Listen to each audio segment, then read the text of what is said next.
மதன் பாபுவை பொறுத்த வரைக்கும் ஒரு நடிகர் அப்படின்ற வட்டத்துக்குள்ளே அவர் அடைச்சிட முடியாது. பல்துறை வித்தகராக இருந்தவர் அப்படின்னு தான் சொல்லணும். என்னுடைய நீண்ட நாள் நண்பர். அவரோட பல மாலை வேளைகளை நான் கழிச்சிருக்கிறேன். பழகிறதுக்கு ரொம்ப தங்கமான மனுஷன். அவர் எந்த அளவுக்கு வெள்ளை உள்ளத்தோட சிரிப்பார் அப்படின்றது எல்லா திரை ரசிகர்களுக்கும் தெரியும்.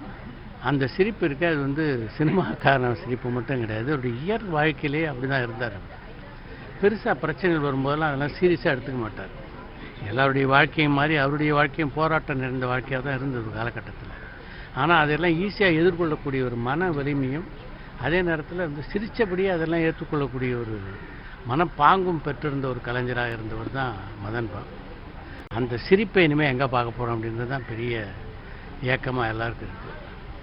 அவரை பொறுத்த வரைக்கும் அவருடைய வாழ்க்கையை நல்லா நிம்மதியாக வாழ்ந்து அவர் இறந்தார் அப்படின்னு தான் நான் சொல்லுவேன். அவர் இது ஒரு கல்யாண சாவு மாதிரி தான் எடுத்துக்கணும். அவர் கடைசி காலத்தில் புற்றுநோயால் மிகவும் சிரமப்பட்டதுனால அவரை பொறுத்த வரைக்கும் இது விடுதலை. நம்ம பொறுத்த வரைக்கும் நண்பர்கள் எப்படிலாம் நிறைய பேர் ரொம்ப நெருக்கமாக பயிட்டதுனால அவருடைய பிரிவு நம்மளை கஷ்டப்படுத்துது.